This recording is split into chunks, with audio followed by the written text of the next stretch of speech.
"They won't stop," Mama fainted, cried the little girl to the Mafia boss, tears streaming down her flushed cheeks as she burst into the upscale Philadelphia restaurant. Her small body trembled beneath a worn yellow dress, hair tangled from running through evening rain that had soaked her to the bone. Heads turned sharply throughout Bellini's, the city's most exclusive dining establishment, where Elliot Pierce sat at his usual corner table, cigar smoke curling around his shoulders like ghostly wings. At 27, he commanded respect through calculated ruthlessness, his empire built on broken promises and bloodshed that had earned him control of half the city. The maitre d' rushed forward, attempting to usher the disheveled child away from the restaurant's esteemed patrons.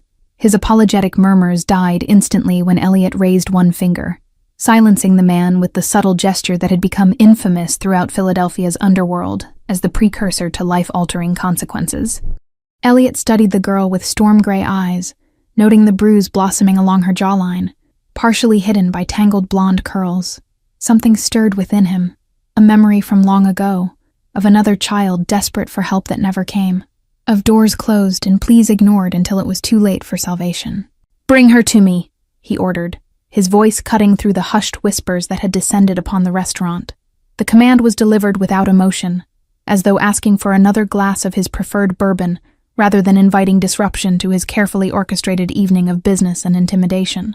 The child, no more than 7, approached his table with a determination that contradicted her tears, hands clutching the edge of his pristine tablecloth. "Please, sir," she whispered, her voice steadier than expected. "They're hurting her again, and she won't wake up this time, no matter how much I shook her." Elliot's personal security detail shifted uncomfortably, hands hovering near concealed weapons as they awaited instructions.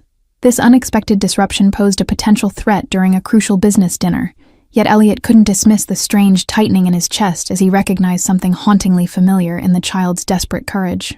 "Who told you to come to me?" he asked, leaning forward slightly, curious how his reputation had reached someone so young. Philadelphia whispered his name in fear, not as a source of salvation for frightened children with nowhere else to turn in their darkest hour.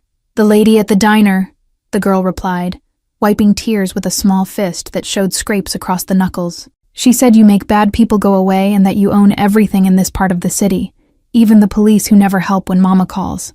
Elliot glanced at his associate across the table, their business negotiations forgotten in the wake of this unusual interruption. With a slight nod, the meeting was postponed, the associate rising with understanding. Even criminals had codes, and children in distress activated something primal that transcended the usual boundaries of their violent profession. "What's your name?" Elliot asked, reaching for his suit jacket as he signaled his driver with a subtle tap on his watch. The restaurant's other patrons studiously avoided looking their way, afraid of witnessing something they shouldn't, conversations resuming with deliberate focus, as though ignoring the scene might protect them from becoming entangled in it. "Lizzie," the girl responded, small fingers nervously twisting the hem of her dress as she stood her ground before him. "My mama works at Pete's Diner on Westmore Street, and my stepdad, he brought his friends this time, and they wouldn't listen when I begged them to stop." Elliot's jaw tightened imperceptibly at the implication in her words, memories of his own childhood surfacing like jagged glass beneath calm waters. Rising to his full height, he towered over the child, yet she didn't cower. Desperation had made her fearless in the face of a man who made hardened criminals tremble with a single glance. 3 minutes, he said to his men, tone emotionless, as winter frost settling over the city. "Get the cars ready and call Harding. Tell him to meet us there with his medical kit and be prepared for a house call that requires absolute discretion." The rain had intensified outside, reflecting neon lights across puddles that transformed Philadelphia's streets into a kaleidoscope of broken color. Elliot lifted Lizzie into the back of his Bentley, noting how she sank into the leather seats with momentary awe before urgency reclaimed her features, and her eyes fixed on him with a trust so pure it felt like an accusation. The yellow house on Westmore loomed sad and waterlogged under the downpour, with broken shutters that clattered in the wind like teeth chattering from cold. Music thumped from inside, punctuated by bursts of laughter that twisted Elliot's expression into something dangerous and precise, as he calculated exactly how to handle the men who would make a child run through rain for help. "Stay here," he instructed Lizzie, his voice allowing no argument as he straightened his tie with deliberate care. The movement was oddly formal for what was about to unfold, a ritual that separated the businessman from the enforcer who had built his reputation on ensuring lessons were learned permanently. His security team assembled wordlessly, moving with practiced coordination that spoke of scenarios rehearsed and executed countless times before. No weapons were drawn. They wouldn't be needed for the type of men who terrorized women and children, men who had never faced consequences equal to their cruelty until this moment that would redefine their understanding of fear. The front door splintered beneath one well-placed kick, silencing the revelry inside as effectively as a gunshot. 4 men froze in various states of intoxication, beer bottles suspended mid-air, cigarettes burning forgotten between fingers, as their eyes widened with the slow dawning realization that their actions had attracted the attention of someone far beyond their comprehension. Elliot stepped into the cramped living room, expensive Italian shoes incongruous against the stained carpet. His presence filled the small space like smoke, suffocating and inescapable, as his gaze swept over the chaos before settling on the unconscious woman slumped in the corner, her waitress uniform torn at the shoulder, and a thin line of blood tracing from her temple to her jaw. "Who the hell are you?" demanded the largest man, rising unsteadily from a threadbare couch with false bravado fueled by alcohol. His knuckles were raw, confirming what the bruises on Lizzie's mother had already told Elliot about how the evening had progressed before his arrival changed its trajectory permanently. Without answering, Elliot removed his suit jacket with deliberate care, folding it precisely before handing it to one of his men. The gesture carried more menace than any threat, the calm before a storm that had been brewing since he saw tears on a child's face, a promise of calculated retribution that would leave no evidence but ensure the message was received with perfect clarity. "You have exactly 10 seconds to explain why a little girl had to run through rain to find help," Elliot stated, voice conversational, even as his eyes assessed the quickest way to incapacitate each man in the room. His reputation hadn't been built on mercy, but on perfectly executed consequences that ensured problems never resurfaced once he addressed them personally. "Mind your own business, rich boy," sneered the stepfather, emboldened by alcohol and ignorance of who exactly stood before him. A fatal miscalculation that reflected in the quick flash of Elliot's rare, cold smile that never reached his eyes but promised retribution with mathematical precision. What followed wasn't visible from the Bentley where Lizzie waited, protected from witnessing violence by rain-streaked windows and a driver who turned up classical music to drown out any sounds. Some lessons children shouldn't learn too young, though Elliot had learned them at an age even younger than Lizzie's, shaping him into the man who now ensured others understood the cost of cruelty. Inside, Elliot moved with surgical precision, each strike calculated to maximize pain while minimizing lasting damage, not from compassion, but to ensure the message lingered in aches that would recall this night with perfect clarity. His men secured the others, efficiency born from years in Philadelphia's shadows, where disputes were settled without police reports or courtroom testimony.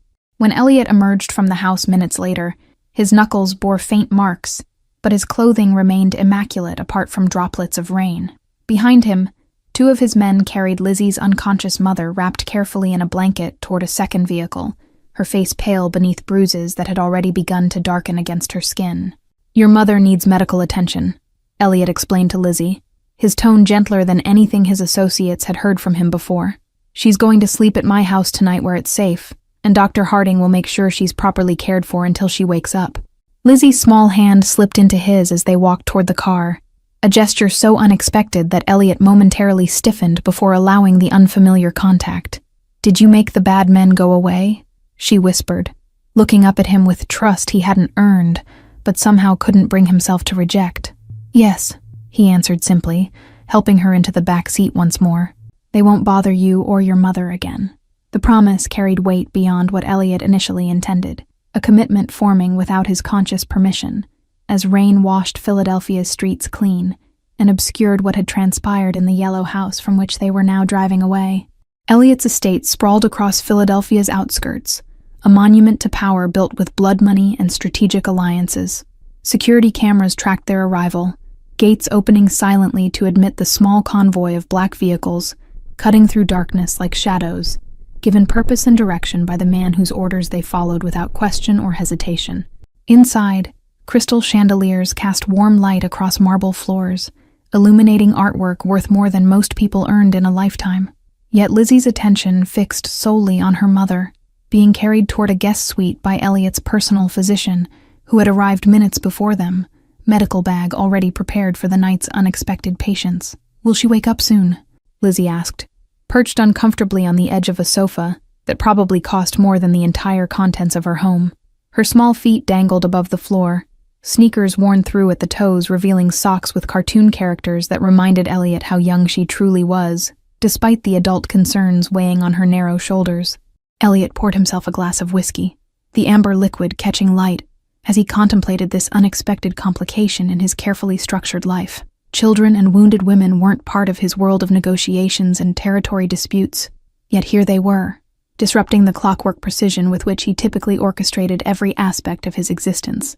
"Your mother needs rest," he explained, surprising himself by sitting beside the child rather than maintaining distance.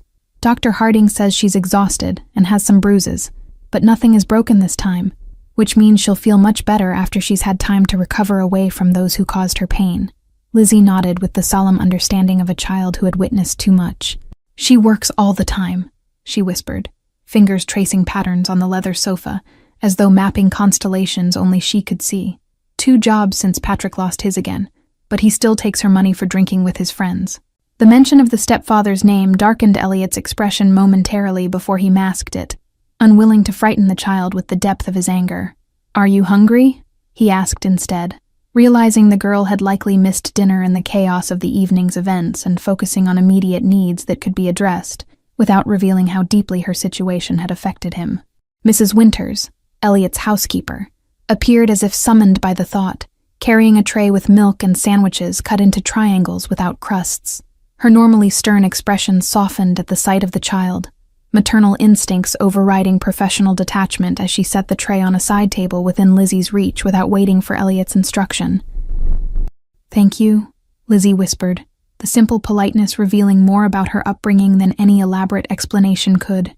Despite circumstances, someone had taught her manners. Her mother, Elliot presumed, who somehow maintained dignity and values despite the hardships that had become evident in just one evening of glimpsing their lives.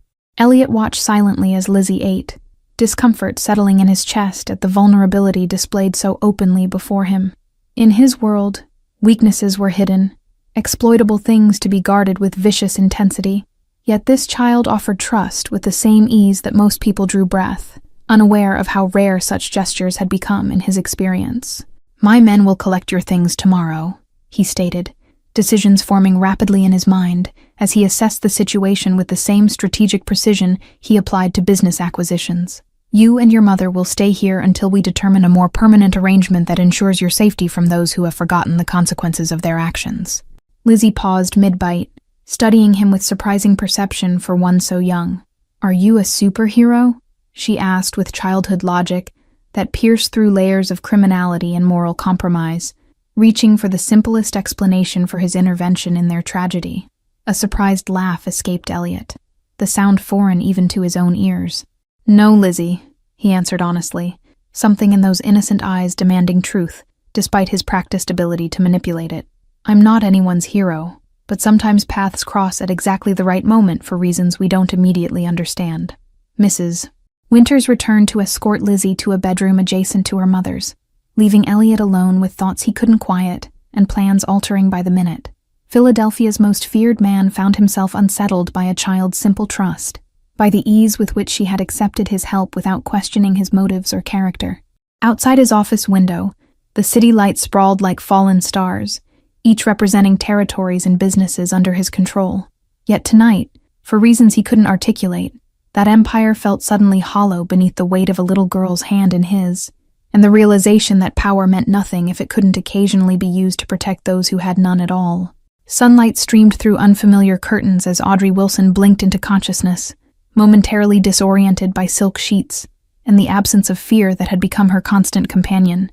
Her body ached with familiar pain, but the setting, elegant and secure, was entirely foreign. Dr. Harding appeared at her bedside with quiet efficiency, his medical bag perched on an antique nightstand. "Your daughter is having breakfast in the garden," he informed her, checking her pupils with a small light. "She's quite remarkable. Hasn't stopped talking about how you were saved by the man who owns Philadelphia." Memories flooded back, Patrick's rage escalating when she refused to hand over her tips, his friends joining the torment, then blackness followed by waking in this sanctuary. Panic seized her chest as she struggled to sit upright, maternal instinct overriding injury. "Lizzie is safe," came a deep voice from the doorway, where Elliot stood observing with unreadable eyes. He remained at a careful distance, recognizing the fear that flashed across her face, the instinctive reaction of a woman too accustomed to men who caused pain rather than prevented it. Audrey pulled the blanket higher, acutely aware of her vulnerability, before this stranger whose reputation preceded him. "Why did you help us?" she asked, her voice hoarse but direct, eyes assessing the man her daughter had somehow known to seek out in their darkest hour. Elliot entered the room with measured steps, maintaining space that telegraphed respect for her boundaries. "Your daughter interrupted my dinner with remarkable courage," he replied, his expression softening fractionally. "Some situations demand intervention, regardless of business interests." Audrey studied him with waitress-honed perception that had categorized countless men's intentions across years of serving tables. "We can't pay you back," she stated bluntly, dignity intact despite circumstances. "Whatever you want in return isn't something I can give." A shadow crossed Elliot's face, not anger, but something more complex that vanished before she could identify it. "I don't want payment," he answered, voice controlled as he straightened a cufflink with deliberate focus. "Consider it a correction of an imbalance in my city." "Mom!" Lizzie's exclamation broke the tension as she burst through the doorway, face bright with excitement rather than fear. She climbed carefully onto the bed, mindful of her mother's injuries in a way no child should need to be, her small hands gentle against bruised skin. Mrs. Winters appeared with a breakfast tray, her efficient movements betraying no judgment of the situation that had brought strangers into her employer's closely guarded domain. "You need to regain your strength," she noted practically, arranging the meal with maternal authority that brooked no argument. Elliot watched the reunion from the doorway, something unfamiliar stirring beneath his calculated exterior. Witnessing Audrey's gentle strength despite her circumstances triggered memories of another woman who had protected her child, until it became impossible. His own mother, whose sacrifices had ultimately proven insufficient against his father's cruelty. "We'll discuss arrangements when you've recovered," he stated, retreating behind business-like detachment that felt safer than the unexpected emotions threatening his carefully constructed walls. With a slight nod that somehow conveyed both authority and respect, he exited, leaving mother and daughter to their reunion. Lizzie launched into an excited description of the mansion's wonders, the garden with stone fountains, a kitchen larger than their entire apartment, and Mrs. Winters who made pancakes shaped like animals. Her animated chatter created momentary normalcy in circumstances that were anything but ordinary. Audrey listened while assessing their situation with the practical clarity that had helped her survive years of escalating abuse. This powerful stranger had intervened when police never had, offering temporary sanctuary that solved immediate danger, but created new complications. Dependency on a man whose business she understood involved violence rather than mercy. Behind closed doors, Elliot reviewed security footage of Patrick's late-night hospital admission, satisfaction hardening his features as he noted the lesson had been thoroughly delivered. Their paths had crossed previously, though Patrick wouldn't remember. The stepfather had worked briefly for one of Elliot's construction companies, fired for stealing equipment to fund his addictions. 3 days passed in unusual domestic tranquility, the mansion's routine adapting to accommodate its unexpected guests, with an efficiency that reflected Elliot's organizational precision. Audrey regained strength gradually, shadows beneath her eyes lightening as uninterrupted sleep began healing what medicine couldn't touch. Elliot maintained careful distance, directing his staff to ensure every need was met, while he immersed himself in business that had been neglected during this unexpected detour into chivalry. His temporary absence from usual haunts had created ripples of speculation throughout Philadelphia's underworld, vulnerability perceived where none existed. The call came during a rare moment when Elliot had joined Lizzie and Audrey for dinner, the child's persistent questions about his favorite foods, having somehow manifested this unprecedented family tableau. His security chief's expression communicated urgency before words were necessary, drawing Elliot from the table with a brief apology. Patrick made contact with the Donovan crew, his chief reported once they were alone, naming a rival organization that controlled Philadelphia's Eastern District. "He's trading information about your operations for protection, claiming insider knowledge from his time working for your construction front." Elliot processed this development with cold calculation, weighing options with the detachment that had built his empire. "He's desperate and grasping," he concluded, though concern flickered beneath his composed exterior. But even false information from someone claiming connection to me creates complications requiring attention. Windows illuminated by city lights framed Elliot as he considered implications stretching beyond immediate threats. Patrick had inadvertently elevated a simple act of brutality into potential business warfare by involving the Donovans, transforming a domestic abuser into a liability requiring permanent resolution. In the garden below, visible through floor-to-ceiling windows, Audrey walked slowly along stone pathways in the evening air, healing bruises still evident against her pale skin. Elliot watched her measured movements, recognizing the determination that had kept her fighting, despite overwhelming odds, a quality he respected far more than the false bravado of men like Patrick. "Arrange surveillance on the Donovan lieutenants," Elliot instructed, decisions crystallizing with familiar clarity, "and move Audrey and Lizzie to the lake house tomorrow. It's more defensible and removed from potential complications." His security chief hesitated, an unusual break in protocol that captured Elliot's full attention. "Sir, the girl has been telling Mrs.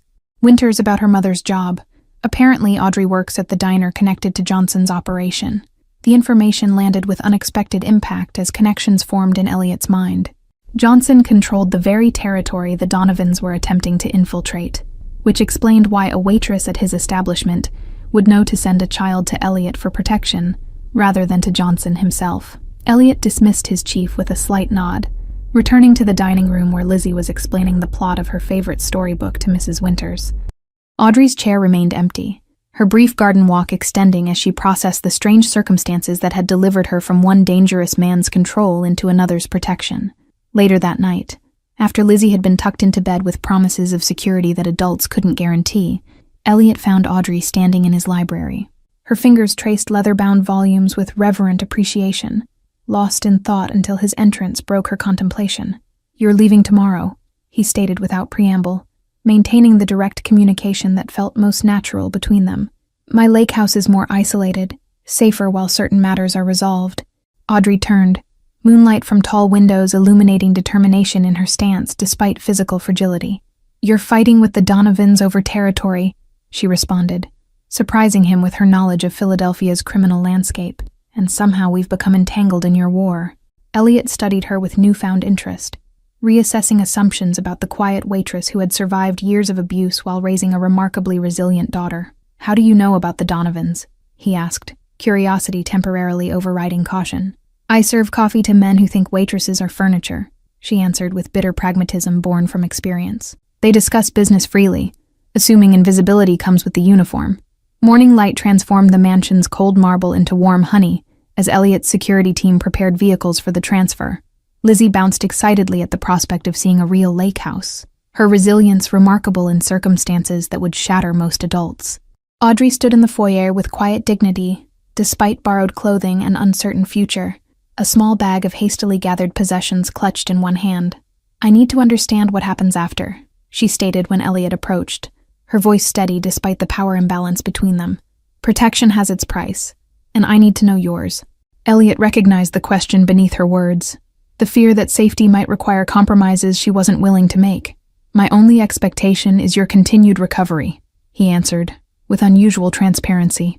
"The rest we can discuss when current complications are resolved."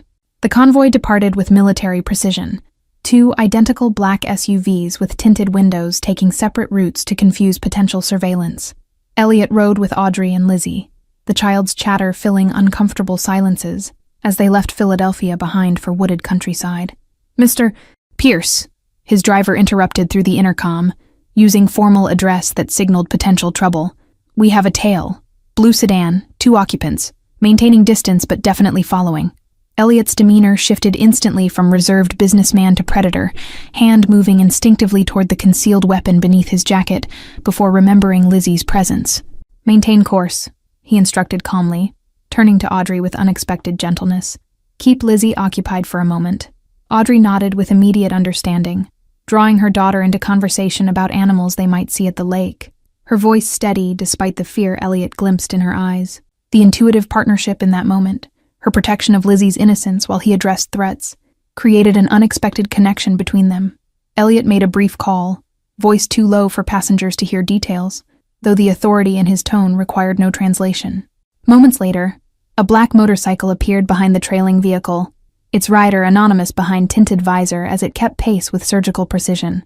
"Contingency initiated," Elliot remarked to his driver through the intercom, settling back into his seat with the confidence of a man accustomed to obstacles being removed from his path. When Audrey met his gaze questioningly, he offered a reassuring nod that somehow conveyed more comfort than any words might have. The lake house emerged from dense forest like an architectural dream, modern glass and stone reflecting water and sky, its isolation providing both security and breathtaking views. Lizzie gasped in delight as the vehicle wound up the private drive, her excitement momentarily eclipsing the circumstances that had brought them here. Elliot's phone vibrated with confirmation that the tale had been discouraged, without incident requiring cleanup, his people understanding the delicate balance between effective deterrence and complications that might attract unwanted attention. The Donovans had tested boundaries with predictable caution, a chess opening rather than declaration of war. Inside, the house revealed unexpected warmth despite its modern design, comfortable furnishings rather than showpieces, bookshelves filled with actual reading material rather than decorative volumes, a kitchen that showed signs of occasional use. This retreat revealed aspects of Elliot that his city persona kept carefully concealed. "This was my grandmother's property," he explained when he caught Audrey studying a photograph of a silver-haired woman on a dock, her smile reflecting the same intensity Elliot possessed without his hardened edges. "The only place I visited as a child where certain rules didn't apply." Something shifted between them in that moment of unexpected revelation, the first personal detail Elliot had volunteered beyond necessary information. Audrey's expression softened fractionally as one piece of the complex puzzle that was her reluctant protector fell into place. Elliot's security chief arrived hours later, bringing news that altered calculations yet again. "Johnson's operation was hit last night," he reported during a private briefing on the dock, waves lapping gently against wood as sunset painted the sky in violent orange. "Professional job, targeted only his books and digital records rather than product or cash." Understanding dawned immediately in Elliot's mind as connections crystallized. "They're looking for something specific," he concluded, memories of Audrey's workplace taking new significance. Or someone, a witness perhaps, or unwitting carrier of information Johnson once contained. That evening, after Lizzie had been tucked into bed in a room with windows overlooking the moonlit lake, Elliot found Audrey on the deck, starlight reflected in water that stretched dark and mysterious before them, the city's dangers temporarily distant, yet increasingly connected to the woman beside him. "You're more than a waitress," Elliot stated rather than asked, maintaining honesty that had become their unspoken protocol. "Johnson doesn't employ random staff at establishments connected to his operations." Audrey's silence confirmed his suspicion before her words did. "I keep records," she finally admitted, her voice barely audible above gentle waves against the shore. "Customers, conversations, patterns, information that might prove useful someday as insurance against men who believe themselves untouchable." The lake house transformed from sanctuary to command center as Elliot mobilized resources with calculated precision. Maps of Philadelphia spread across glass tables, surveillance photographs arranged in meticulous order, and encrypted communications established with trusted lieutenants. Audrey's revelation about her role as Johnson's unofficial intelligence gatherer changed the equation dramatically. Her memory for details proved remarkable. Conversations overheard, patterns of meetings, names mentioned in unguarded moments.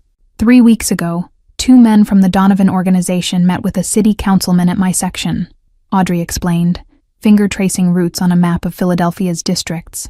They mentioned a waterfront property deal requiring cleanup of existing arrangements before processing could continue. Elliot processed this information with narrowed eyes, connections forming between seemingly unrelated events.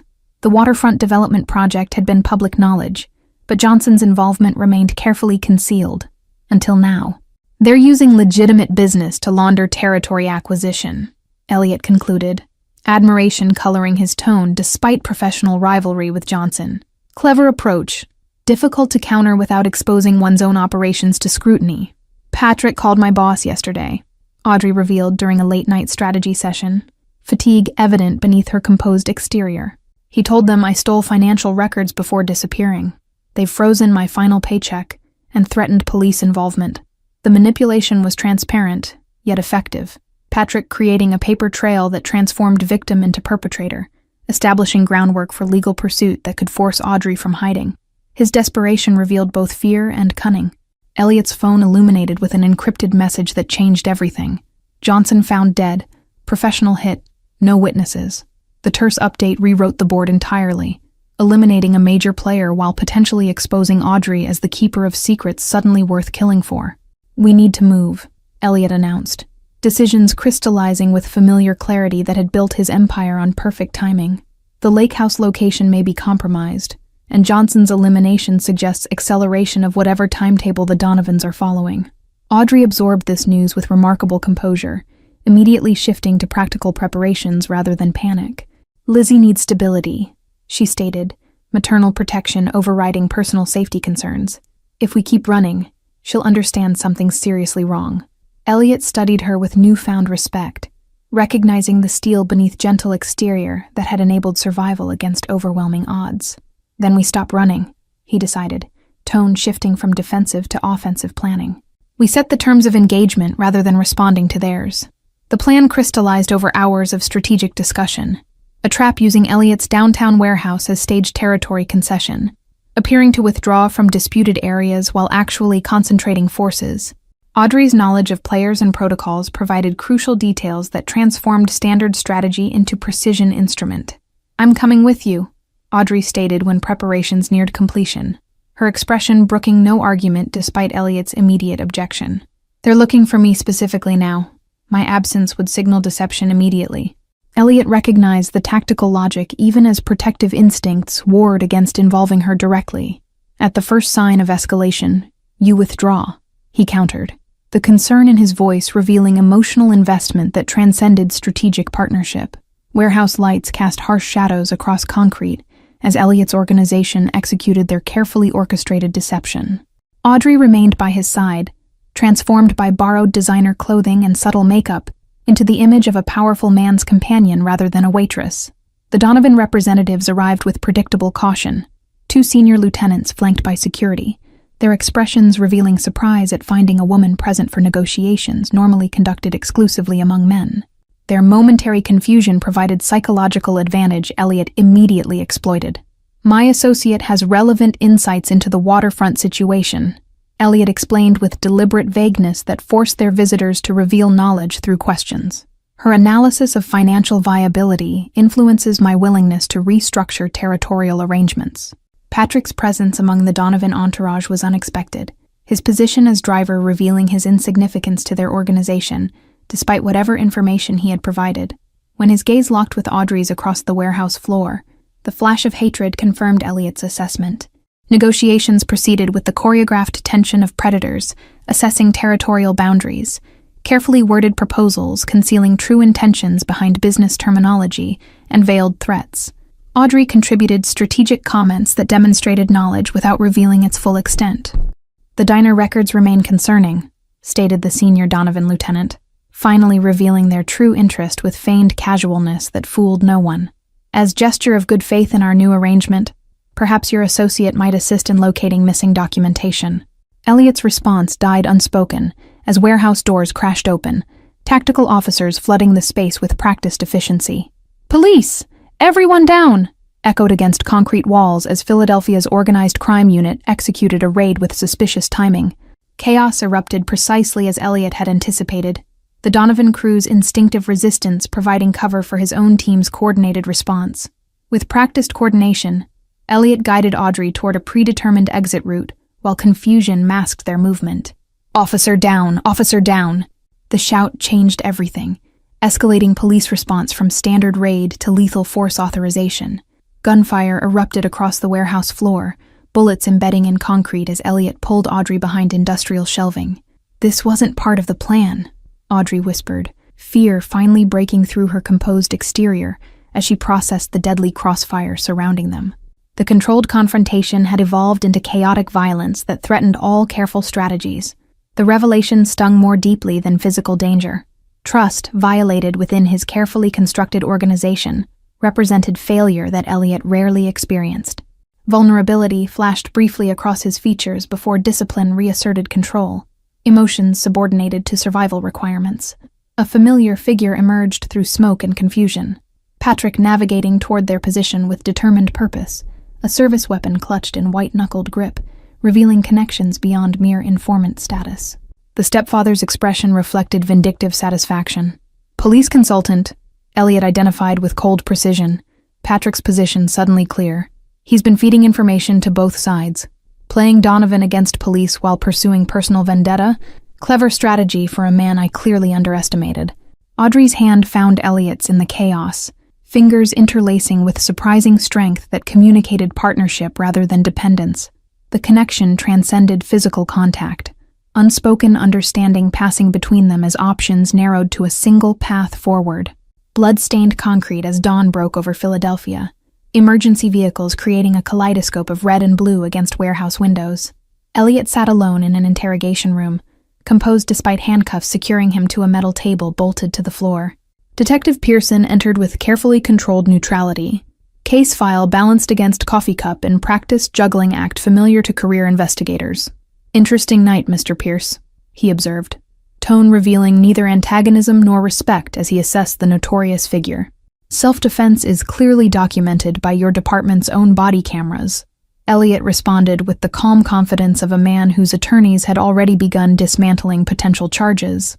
"Officer Reynolds's decision to accept bribes from Patrick Howard created unfortunate circumstances your department will find difficult to prosecute.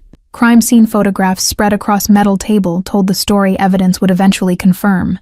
Patrick's attempted execution of Audrey, interrupted by Elliot's intervention, the corrupt officer's death resulting from his own partner's bullet during the chaotic struggle. Ms.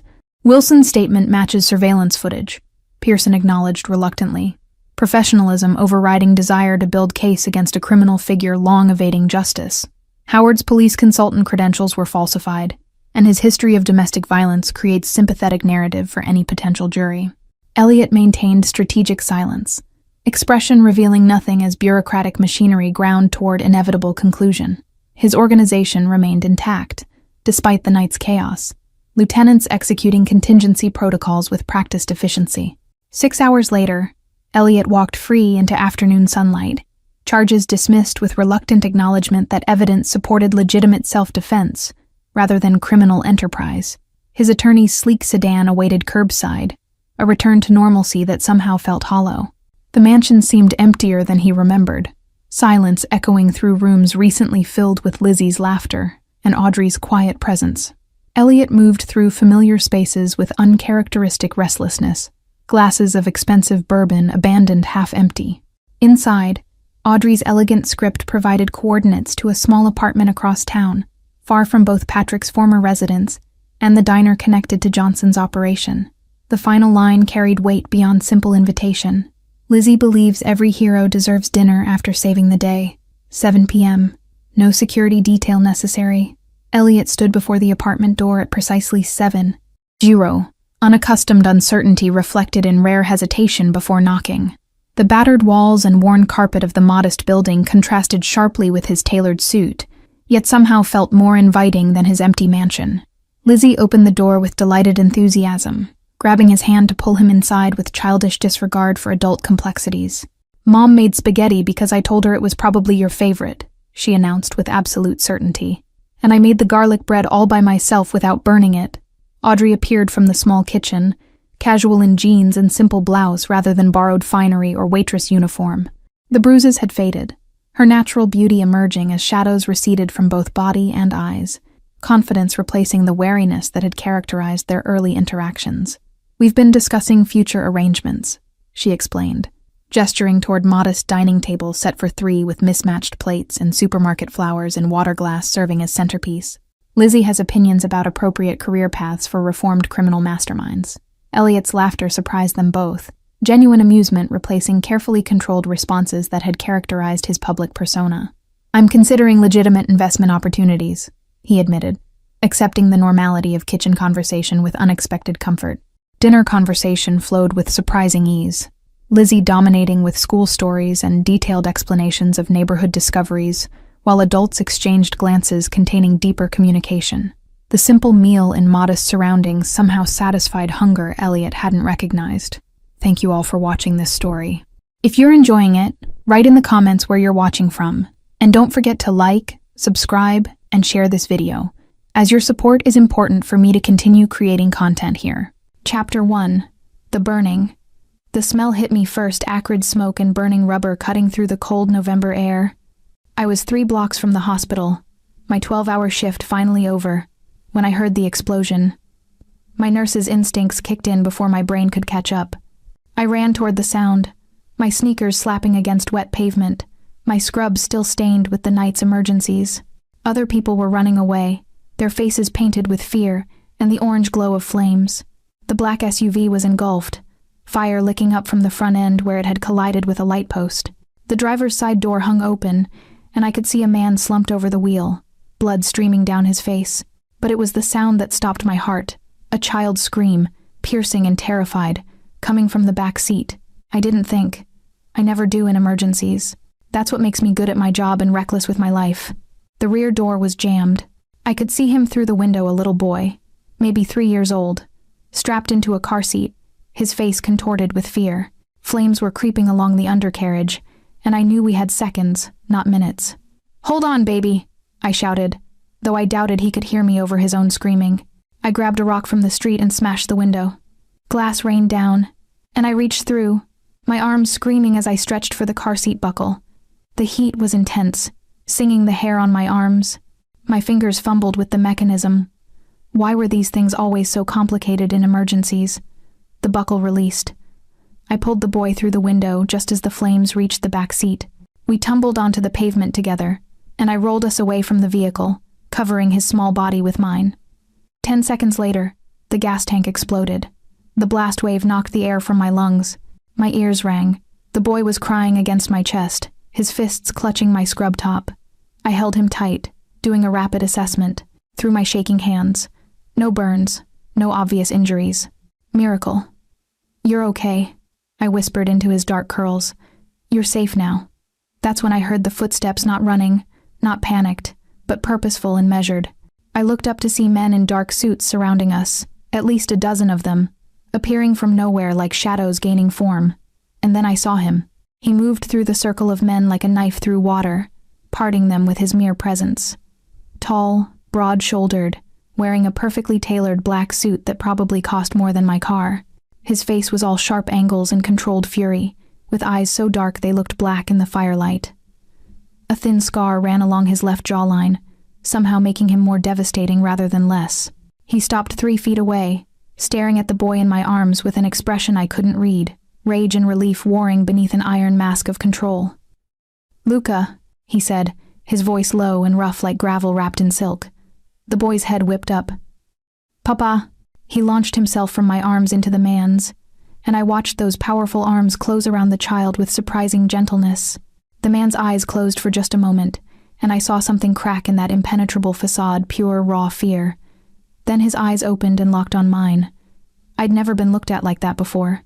It wasn't gratitude. It was something more intense, more possessive. He stared at me like he was memorizing every detail of my face, filing me away in some mental database. "Who are you?"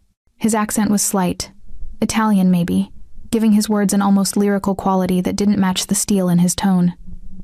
Emma Foster. I'm a nurse at County General. I heard him screaming and you pulled him out." It wasn't a question. Yes. The door was jammed. I broke the window. His eyes traveled down to my arms, which I now realized were bleeding from a dozen glass cuts. "You're injured.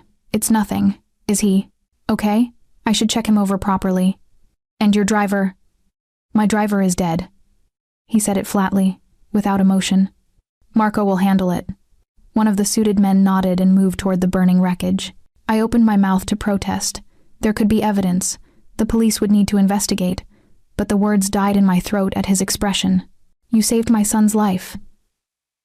He shifted Luca to one hip, and with his free hand, he reached out and grasped my wrist. His grip was firm, almost painfully so, his fingers wrapping completely around my slender wrist. "That means you're mine now." "What?" "You don't walk away from this. From him. From me." His thumb pressed against my racing pulse. "You understand?" I don't understand anything. I just did what anyone would." "No." He cut me off, his voice deadly quiet. "No one else ran toward that car. I was watching. Dozens of people, and only you ran toward danger to save a child who wasn't yours. That makes you rare. That makes you valuable. Sirens wailed in the distance, getting closer. His jaw tightened. Boss, we need to move, one of the men said urgently. He ignored him, still staring at me with those fathomless eyes. What's your full name? Emma Rose Foster. Why, where do you live? I'm not telling you that. A slight curve touched his lips, not quite a smile. More like the ghost of one. I'll know within the hour anyway. Marco. The man who'd moved toward the car turned back. Find out everything about Emma Rose Foster. Where she lives, where she works, who she loves, who she owes, what she fears. Everything. Horror crawled up my spine. You can't just... I can. He finally released my wrist and reached into his jacket. For one terrible moment, I thought he was going for a gun. Instead, he pulled out a business card and pressed it into my palm. You're in shock.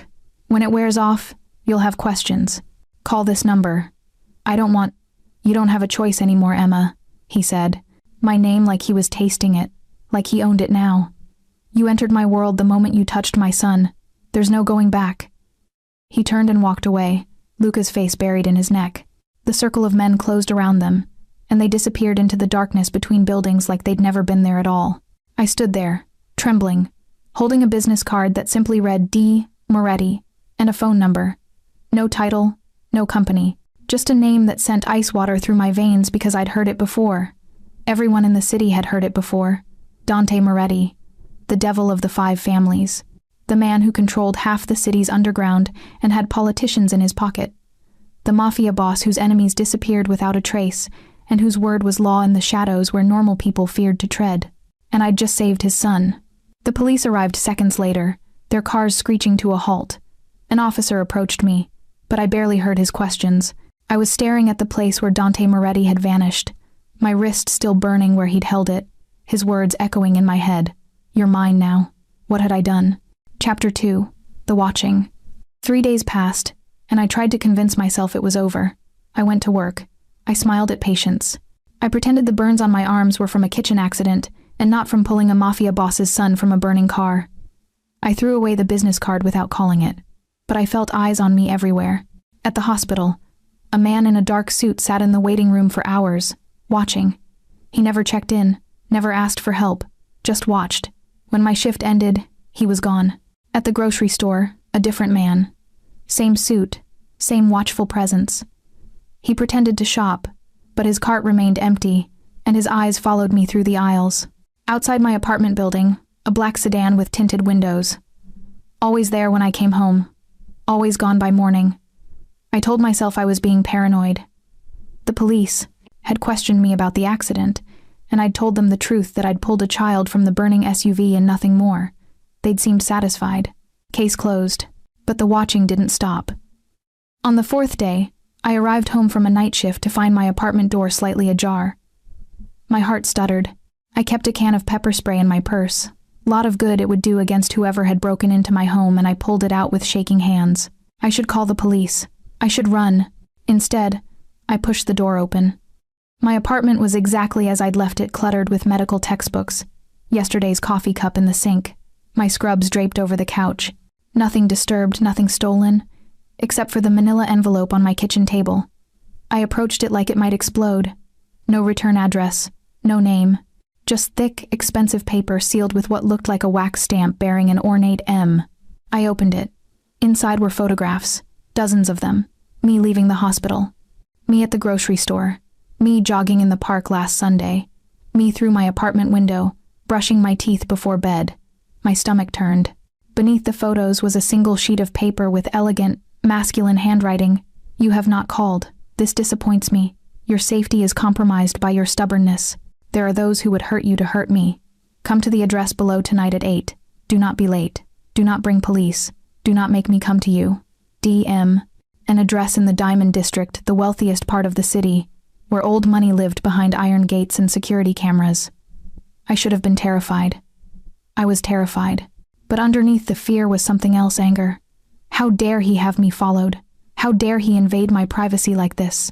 I'd saved his son's life, and this was how he repaid me? I grabbed my phone and dialed the number on the business card I'd fished out of the trash days ago. He answered on the first ring. Emma. That voice, dark and smooth. He'd been expecting my call. You received my message. You had me followed. You broke into my home. I protected you. There's a difference. I don't need your protection. I don't need anything from you. Silence. Then, quieter, almost gentle. Yes, you do. You just don't know it yet. I'm calling the police. No, you're not. He didn't sound concerned, just certain. If you wanted to involve the police, you would have done it days ago. You haven't because you're intelligent enough to understand that normal rules don't apply here. Not anymore. What do you want from me? To keep you alive. His tone shifted, losing some of its careful control. You think I'm your enemy, but I'm not. The moment you pulled Luca from that car, you became visible to people who would use you against me. Do you understand? That explosion wasn't an accident. Someone tried to kill my son. Now they know a woman risked her life to save him. They'll wonder why. They'll wonder if you mean something to me. But I don't. It doesn't matter what's true. It matters what they believe. A pause. Come to the address tonight. I'll explain everything. You'll be safe. Safe? With you? Safer than anywhere else. Something shifted in his voice, a note of dark amusement. I'm many things, Emma, but I don't hurt the people who save my son. Quite the opposite. The line went dead. I stared at my phone, my hands shaking. Every rational part of my brain screamed at me to run, pack a bag, leave the city, disappear. But Dante Moretti had found me in 3 days. If I ran, he'd find me again. And if what he said was true, if there really were people who would use me to hurt him. I looked at the photos spread across my table. In every single one, I was alone, vulnerable, unprotected. At 7:30, I got dressed. Not my scrubs this time, but jeans and a sweater, my most practical boots. I braided my hair back tightly and left my jewelry in the drawer. If I was walking into a lion's den, I'd do it ready to fight or run. The address led me to a mansion that looked like it belonged in a European fairy tale, all stone walls and iron gates, with gardens that probably required a full-time staff. The gate swung open as I approached, as if they'd been watching for me. They had been, of course. Cameras everywhere, and men in suits stationed at intervals along the driveway. I counted 8 before I stopped counting. The front door opened before I could knock. An older woman with steel-gray hair and kind eyes smiled at me. Miss Foster, we've been expecting you. This way, please.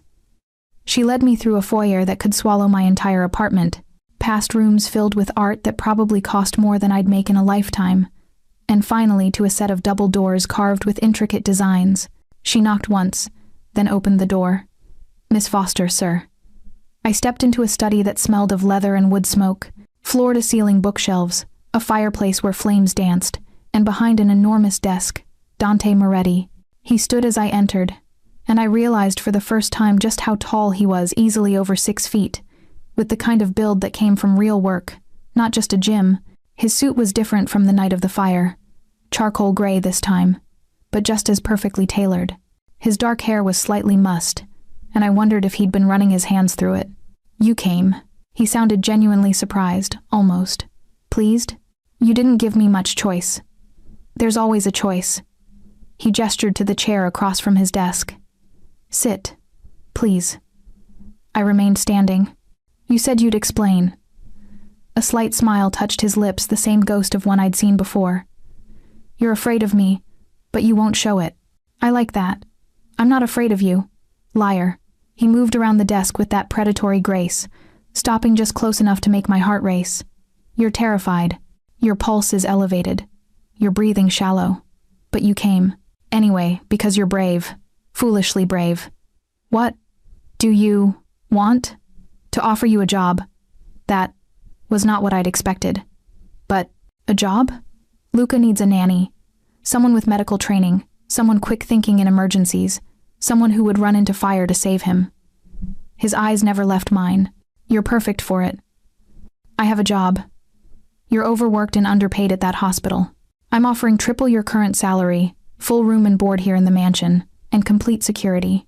You'd be safe, Emma. Completely safe. As your prisoner? As my employee. He moved closer. Close enough that I could smell his cologne, something expensive and dark. And as Luca's guardian, he's been asking about you. the woman with gentle hands who pulled him from the fire. He wants to thank you properly. My resolve cracked slightly. He's okay? Physically, yes. Emotionally? Dante's jaw tightened. He has nightmares. He wakes up screaming about fire and smoke. The nanny we had quit, she wasn't equipped to handle trauma. But you. His eyes searched mine. You understand trauma. I've read your file, Emma. I know what happened to your sister. Cold fury flooded through me. How dare you? I told you I'd learn everything. His voice was gentler now, almost apologetic. I know Sarah died in a house fire when you were 17. I know you tried to save her but couldn't get past the flames. I know that's why you became a nurse, why you work so hard, why you ran toward that burning car when everyone else ran away. He paused. I know you're still trying to save her. Tears burned my eyes, but I refused to let them fall. You don't know anything about me. I know enough. He reached out slowly, giving me time to pull away, and caught a tear that had escaped down my cheek. His thumb was surprisingly gentle. I know you're haunted by what you couldn't do. Let me give you a chance to do what you couldn't before. Save Luca. Save him from the nightmares, from the fear. You've already saved his life. Now save his ability to live it. It was manipulation, and I knew it. Using my pain, my guilt, my desperate need to protect children because I couldn't protect my sister. It was cruel and calculated and exactly the right thing to say to make me consider his offer. 1 month, I heard myself say. Trial period. If it doesn't work out, I walk away. Deal. He held out his hand. I looked at it strong, scarred, dangerous. The hand of a man who'd probably ordered deaths, who lived outside the law, who was offering me salvation and damnation in the same breath. I shook it. His fingers closed around mine, and this time his grip was gentle, almost reverent. You won't regret this. But I already did. Chapter 3. The Settling. I moved into the Moretti mansion the next day. My room was bigger than my entire apartment, all cream walls and soft lighting, with a bed that could fit 4 people and a bathroom that looked like something from a luxury hotel. There was a sitting area by the window, a walk-in closet already stocked with clothes in exactly my size, and fresh flowers on the dresser. If you need anything, just ask. The housekeeper, Mrs. Chen, told me with that same kind smile. Mr. Moretti wants you to be comfortable. Comfortable. Right. As comfortable as anyone could be, living in a gilded cage with a man who probably had blood on his hands. I met Luca again that afternoon. He was in the nursery, though. Calling it a nursery was like calling the Sistine Chapel a church. It was a wonderland of toys, books, and educational equipment that must have cost a fortune. But Luca sat in the corner with a single stuffed lion, watching the door with wary eyes. When he saw me, his face lit up. Angel lady. I knelt down to his level. Hi, sweetheart. Remember me? He nodded vigorously and threw his small arms around my neck. You saved me from the fire. Papa said you're gonna stay now. For a little while, yes. I hugged him back, feeling something in my chest crack open. He was so small, so fragile, and he'd been through something no child should experience. How are you feeling? Okay. But his grip on my neck tightened. I have bad dreams sometimes. That's normal after something scary happens. Do you want to tell me about them? He pulled back and shook his head, his dark eyes so like his father's filling with tears. Fire comes back, and Papa can't find me. Oh, honey. I brushed his dark curls back from his forehead.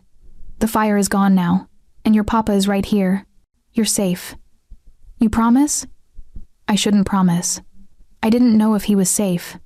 I didn't know anything about this world I'd stumbled into, but looking into those trusting eyes, I couldn't help myself.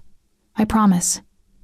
We spent the afternoon playing, reading books, and getting to know each other. Luca was bright, curious, and starved for gentle affection. He showed me his favorite toys, told me stories in the rambling way 3-year-olds do, and held my hand like I might disappear if he let go. When dinner time approached, he grabbed my hand tighter. Will you eat with me and Papa? I don't think. Please? Papa eats alone lots. He's lonely. Somehow I doubted Dante Moretti was ever truly alone, but I nodded. Okay, but just tonight. Luca led me through the mansion to a private dining room I hadn't seen yet.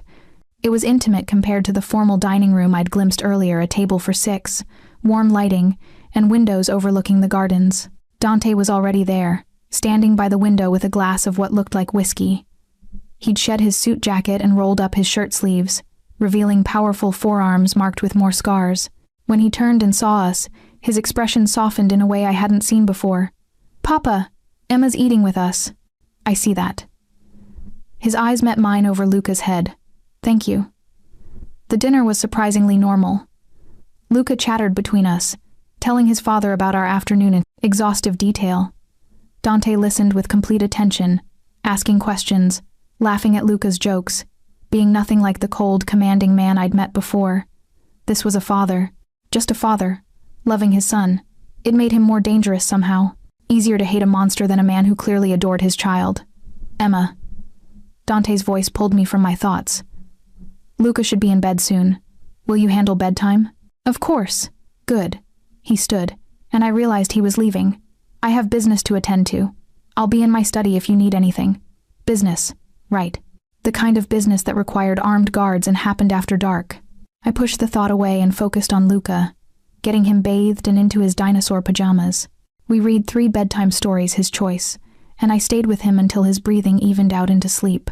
When I finally left his room, I found one of Dante's men waiting in the hallway.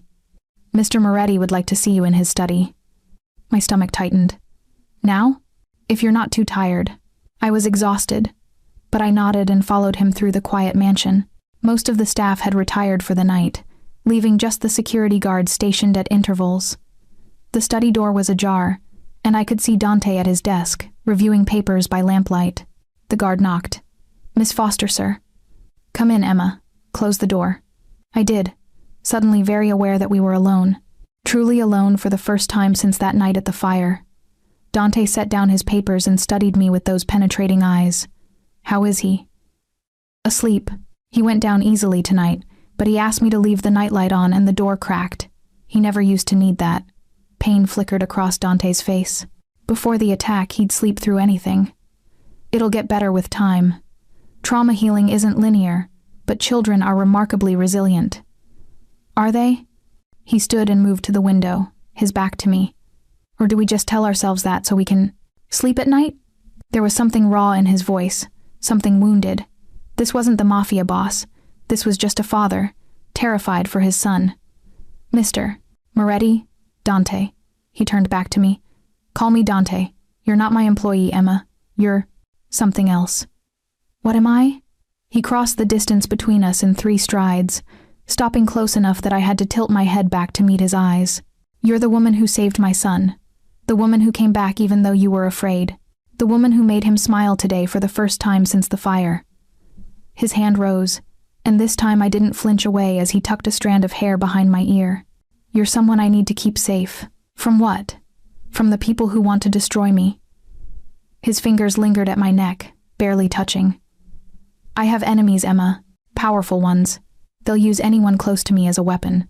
That's why I can't let you leave. So I am a prisoner. You're protected." His thumb traced my jawline with devastating gentleness. "There's a difference. It doesn't feel different. It will." He dropped his hand and stepped back, and I could breathe again. "Get some rest. Tomorrow I'll show you the security protocols. You'll need to learn them if you're going to stay here safely." I nodded and turned to leave, but his voice stopped me at the door. "Emma?" "Yes. Thank you. For being here. For helping him. For..." He paused, searching for words. "For not running when you had the chance." I looked back at him, this dangerous, damaged man, who loved his son enough to cage a stranger to keep her safe. "I'm still thinking about running." A real smile touched his lips this time, transforming his face. "I know. That's what makes you interesting." I left before I could say something stupid, my heart pounding and my mind racing. I was in so much deeper than I'd realized. This wasn't just about keeping Luca safe. This was about something more complicated, more dangerous. This was about the way Dante looked at me like I was a puzzle he needed to solve, the way his touch made my skin burn, the way some broken part of me recognized something broken in him. I was in trouble, and I had no idea how to get out. Chapter 4, The Routine. 2 weeks passed, and I fell into a rhythm I hadn't expected, one that felt dangerously close to normal. My days revolved around Luca. We'd wake early, have breakfast in the nursery, then spend mornings on educational activities. He was smart as a whip, already learning to read simple words and count to 50. Afternoons were for play-building elaborate block towers, painting messy masterpieces, or exploring the mansion's extensive gardens under the watchful eyes of security. His nightmares were getting better. Slowly. He only woke up screaming twice that first week, then once the second. Each time, I was there within seconds, holding him until the terror passed. And each time, Dante appeared minutes later, his hair mussed from sleep, wearing nothing but pajama pants that sat low on his hips and revealed a body that made my mouth go dry. He'd stand in the doorway, watching me comfort his son, something unreadable in his dark eyes. "You're good with him," he'd said on the third night, his voice rough with sleep. "He makes it easy." "No, you make it look easy. There's a difference." He'd moved closer, crouching beside the bed where I sat with Luca curled against me. "He trusts you completely already. Do you know how rare that is?" I'd look down at the sleeping child. "He needs stability, safety, someone who won't leave him." "And you won't?" The question had hung between us, loaded with meaning I wasn't ready to examine. "Not while he needs me. What about after?" I hadn't answered, couldn't answer, because the truth was becoming increasingly complicated. The mansion stopped feeling like a prison and started feeling like something more dangerous, like home. Mrs. Chen treated me like family, always making sure my favorite foods appeared at meals. The guards nodded respectfully when I passed, no longer watching me like a threat. Even Marco, Dante's right-hand man, had warmed to me after I'd stitched up a cut on his hand when the doctor couldn't arrive quickly enough. "You've got good hands," he'd said, watching me work with professional efficiency. "Boss made the right call bringing you here." But it was the evenings that were most dangerous. After Luca went to bed, Dante would appear sometimes in his study, sometimes in the library, once in the kitchen at midnight when neither of us could sleep. We'd talk about everything and nothing, about Luca's progress, about the books we'd read, about places we'd traveled, dreams we'd had before life got complicated. He never talked about his work, and I never asked. That was the unspoken rule between us, the line we didn't cross. Until the night everything changed. It was Thursday, exactly 16 days after I'd moved in. I was in the library, curled up in my favorite chair with a medical journal, when Dante entered. He looked different, tense, angry, his jaw tight and his movements sharp. "You should go to your room." His voice was clipped. "Lock the door. Don't come out until morning." I set down my journal. "What's wrong?" "Nothing that concerns you." "Dante." I said go. He snapped it, and I flinched despite myself. This was the man from the fire, the cold Mafia boss, not the gentle father I'd been getting to know. I stood, but I didn't leave. "Is Luca safe?" "He's always safe. That's not—" He cut himself off, running a hand through his hair. "Just go, Emma. Please." The please did it. I'd never heard him say it like that, like he was begging. I went, but I didn't lock my door. And when I heard the shouting start an hour later, I crept into the hallway. Voices echoed from Dante's study, his and at least two others, all speaking rapid Italian. I couldn't understand the words, but I understood the tone. Anger, accusations, threats. Then I heard the crash. My nurse's instincts overrode my common sense. I ran toward the study and burst through the door without knocking. 3 men turned to stare at me. Dante stood behind his desk, his knuckles bloody, a broken glass at his feet. A stranger sat in the chair across from him, holding a cloth to a bleeding nose. Marco stood to the side, his hand inside his jacket where I knew he kept a gun. "Emma." Dante's voice was dangerously quiet. "I told you to stay in your room. I heard a crash. I thought someone was hurt. Someone is hurt." He gestured to the bleeding man. "But he's not worth your concern." The man laughed bitterly, speaking in heavily accented English. "So this is why you've been distracted, Dante? Playing house with your son's pretty nurse?" Something dark flashed in Dante's eyes. "Be very careful what you say next, Salvatore." "Or what? You'll hit me again?" Salvatore sneered. "You're getting soft. First you let someone attack your car, nearly kill your son. Now you're keeping a civilian here like she's part of the family. The other families are talking. They think you're vulnerable. Let them think what they want. They're planning something. You know they are. And she," he pointed at me, "she's a weakness they'll exploit." Dante moved with terrifying speed, hauling Salvatore out of the chair by his collar. "She's off limits. You tell every family, every associate, every 2-bit thug who thinks they can use her against me she's under my protection. Anyone who touches her dies slowly. Understand? You can't protect everyone, Dante. Eventually, you'll have to choose. Dante's fist connected with Salvatore's jaw, and the man crumpled. Marco and another guard I hadn't noticed moved to drag him out. Get him out of my sight, Dante growled. And make sure the message is clear. Emma Foster is family now. Family rules apply. They hauled Salvatore away, leaving me alone with Dante. He stood there, breathing hard, his knuckles dripping blood onto his expensive carpet. You're hurt. I moved toward him, but he held up a hand. Don't. Let me see your hand. Emma, now. I used my nurse voice, the one that brooked no argument. Sit. To my surprise, he did. I knelt in front of him, gently taking his injured hand in mine. His knuckles were split in 2 places, already swelling.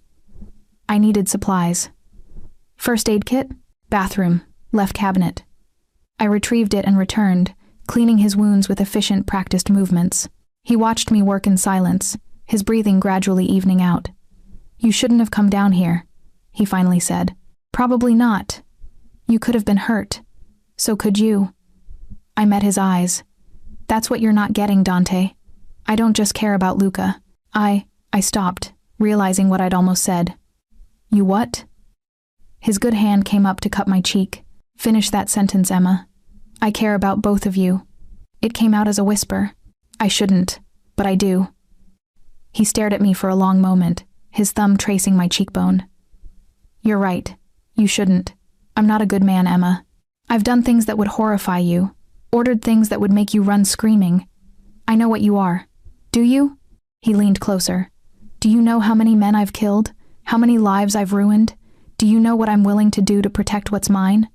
Luca is what's yours, not me. You became mine the moment you saved him. His voice dropped to a rough whisper. And every day since, you've been burrowing deeper into places I thought were dead. So yes, Emma, you're mine, whether you want to be or not. That's not how it works. In my world, it is. He pulled me closer, and I could feel the heat radiating from his body. Tell me to stop. Tell me you don't feel this thing between us, and I'll let you go. I'll keep you safe, but I'll stop looking at you like I'm looking at you right now.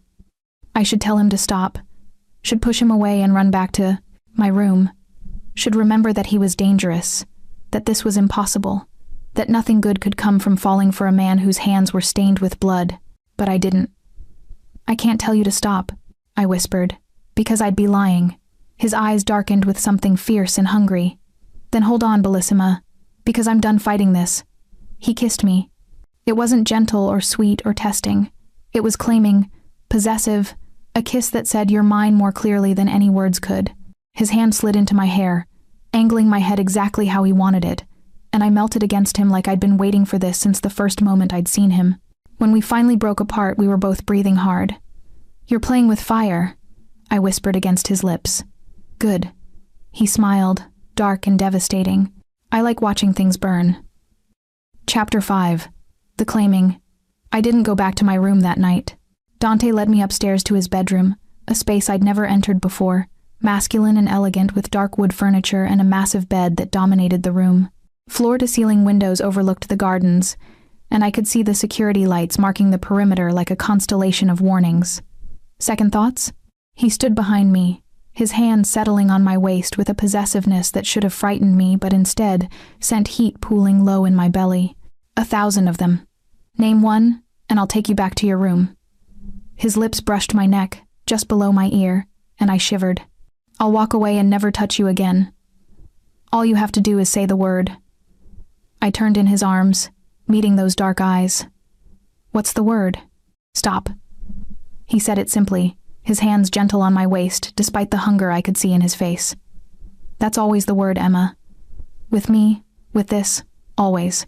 You say stop, and everything stops. Something in my chest cracked at the care in his voice. The genuine offer of control in a situation where I should have. None. This man who commanded with absolute authority was giving me power over him. I reached up and touched his jaw, feeling the scratch of stubble, the heat of his skin. I don't want to stop. His control shattered. He kissed me again, deeper this time, walking me backward until my legs hit the bed. We fell together, a tangle of limbs and desperate touches, and for the first time in years, I felt completely alive. He took his time undressing me, his scarred hands reverent as they revealed my skin. When he found the burn scars on my arms, the ones from the fire that killed my sister, he paused. These? From before. A different fire. Understanding flickered in his eyes, and he lowered his head, pressing gentle kisses to each scar. You've been marked by fire twice now. Saving people you love. I didn't save her, but you tried. He looked up at me. You always try, don't you? That's who you are. The woman who runs toward danger to save others, even when it costs you. Tears burned my eyes. Dante, I see you, Emma. All of you. The scars you hide, the guilt you carry, the desperate need to save everyone because you couldn't save her. He moved up my body, caging me beneath him. Let me carry some of that weight. Let me protect you for once, instead of you protecting everyone else. I pulled him down to me, and we came together with an intensity that stole my breath. He was careful with me, attentive, reading my responses like a language he'd been studying. When I gasped, he repeated the movement. When I tensed, he gentled. When I finally shattered in his arms, he held me through it, whispering words in Italian I didn't understand but felt in my bones. Afterward, we lay tangled together, my head on his chest, his fingers tracing idle patterns on my spine. Through the window, I could see the first hints of dawn. Tell me something real, I whispered. Something that has nothing to do with who you are out there. He was quiet for so long I thought he wouldn't answer. Then, I wanted to be a pianist. I lifted my head to look at him. What? Before all this, before I inherited the family business, I wanted to play piano, classical music, concert halls, that whole impossible dream. He smiled, self-deprecatingly. My father said it was weak. Music was for women and fools, not for men who would rule empires. Do you still play? Sometimes, late at night when no one's listening. There's a music room on the 3rd floor. I'll show you sometime. I settled back against his chest. I'd like that. What about you? What did you want before you became a nurse? To be a dancer. I felt him tense in surprise. Ballet, specifically. I trained from age 5 until 17. Was accepted into a professional company. Had my whole life planned out. What happened? Sarah died, and I couldn't dance anymore. Every time I tried, I'd see the fire, remember her screaming. I closed my eyes. So I became a nurse instead. Figured if I couldn't dance, I could at least save lives. Make up for the one I couldn't save. His arms tightened around me. You don't owe the universe your happiness because your sister died, Emma. Don't I? No. He tilted my chin up, forcing me to meet his eyes. Sarah wouldn't want you living in guilt. Neither would any of the people you've saved since then. They'd want you to live. Really live. Not just exist in penance. Is that what you're offering? Life? I'm offering everything I have. His expression was fierce, possessive. My protection, my home, my son who already loves you, my bed, my... He stopped, jaw clenching. You're what? My heart. He said it like a confession, like it cost him something. If you want it, it's not a good heart, Emma. It's dark and damaged and it's done terrible things, but it's yours if you'll take it. I should say no. Should protect myself from the inevitable pain this would cause. We were impossible, the Mafia boss and the nurse. Fire and water, darkness and light. But I was already falling. I want it, I whispered. God help me, I want all of it.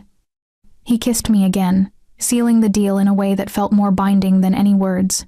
When we finally fell asleep, tangled together as dawn broke over the gardens, I felt something I hadn't felt in years. Hope. Chapter 6. The Unraveling. I woke to an empty bed and the sound of shouting downstairs. Panic clawed up my throat as I grabbed Dante's discarded shirt and pulled it on, running barefoot into the hallway. The shouting was coming from the main floor, multiple voices, all angry, all raised. I found them in the foyer. Dante, dressed in fresh clothes, standing nose to nose with a man I didn't recognize. Marco was there, along with half a dozen guards, all watching the confrontation with tense readiness. Can't just declare her family without the council's approval. The stranger was shouting. You're not a king, Dante. You don't make these decisions alone. I don't need the council's approval for my personal life, Victor. When your personal life affects all 5 families, yes you do. Victor's face was red with fury. You're making us vulnerable. First the failed hit on your son. Now this civilian living in your home, warming your bed. Dante's fist connected with Victor's jaw before anyone could move to stop him. The older man staggered backward, blood streaming from his mouth. "Speak about her again," Dante said, his voice deadly calm, "and I'll kill you where you stand. Family ties be damned." That's when Victor saw me standing on the stairs in Dante's shirt, my hair mussed from sleep, and his eyes widened with vindication. "So it's true," he laughed bitterly, spitting blood. "The great Dante Moretti, compromised by a woman. Your father is rolling in his grave." "My father," Dante growled, "can rot." "Marco, get him out." "Dante," Marco began, but Dante cut him off. "Now." They escorted Victor out, his threats echoing behind him about the council, consequences, votes of no confidence. I waited until the door slammed before descending the stairs. What was that about? Dante turned to me, and I saw the cracks in his control, the fury barely contained, the fear beneath it. "Get dressed. We need to talk." 20 minutes later, I was in his study, properly clothed, trying to make sense of what he was telling me. "The 5 families operate under a council system," he explained, pacing behind his desk like a caged animal. "All major decisions require unanimous approval from family heads. Victor represents the Castellano family, and he's been looking for a reason to challenge my leadership since I took over. And I'm that reason? You're the excuse." He stopped pacing, bracing his hands on the desk. "The real issue is that I'm consolidating power in ways that threaten the old guard. The attack on Luca was meant to destabilize me, make me seem vulnerable. Instead, I got stronger, more careful, more ruthless. They don't like it. So what does this mean for us?" His eyes met mine. "It means the council will demand I send you away, for your safety and theirs. They'll argue that keeping you here makes all 5 families targets." Cold dread settled in my stomach. "And will you?" "No." He said it firmly, without hesitation. "You're not a bargaining chip, Emma. You're not a weakness to be eliminated. You're—" He stopped, struggling with words. "What am I?" "Everything." He moved around the desk, pulling me to my feet, his hands framing my face. "You're everything I didn't know I needed. You gave me back my son's smile. You made this house feel like a home instead of a fortress. You made me remember what it feels like to be human, instead of just a weapon for family interests. Dante, I won't give you up. Not for the council, not for the families, not for anyone." His thumb stroked my cheekbones. "But I need you to understand what that means. Choosing you means war. It means the other families will move against me. It means danger for you, for Luca, for everyone in this house. Then maybe I should go." "Don't." His grip tightened. "Don't you dare martyr yourself for me. I've been fighting these families my whole life. If they want war, they'll get war. But I'm not fighting it alone anymore. I'm fighting it for you." Before I could respond, the study door burst open. Mrs. Chen stood there, her normally calm face twisted with fear. "Mr. Moretti, it's Luca. He's gone." Time stopped. Dante moved faster than I'd ever seen him, already shouting orders into his phone as he ran toward the nursery. I followed, my heart in my throat, praying this was a mistake, that Luca was just hiding or playing somewhere unexpected. But the nursery was empty. The windows were open windows that were always kept locked, and on the bed lay a single piece of paper with a message that made my blood run cold. "You want her? Come get your son first. Alone. Midnight. The old warehouse district. Tell anyone. And he dies." The council Dante's roar of rage shook the walls. Chapter 7. The Revelation. The mansion erupted into controlled chaos. Marco mobilized every guard, every associate, every person who owed Dante loyalty. Phones rang constantly. Maps were spread across every surface. Men in suits arrived by the dozen, all grim-faced and armed, and I stood in the middle of it, frozen with horror. This was my fault. They'd taken Luca because of me. "It's not your fault." Dante appeared beside me, his jaw set, his eyes cold with fury. But his hand, when it touched my shoulder, was gentle. This was always coming. "You're just the excuse they used. He's 3 years old, Dante. He must be terrified. He's strong, like his father."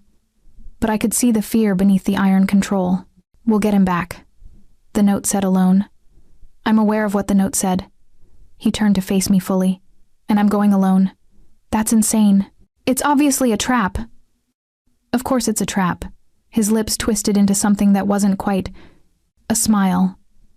But it's also the only play I have.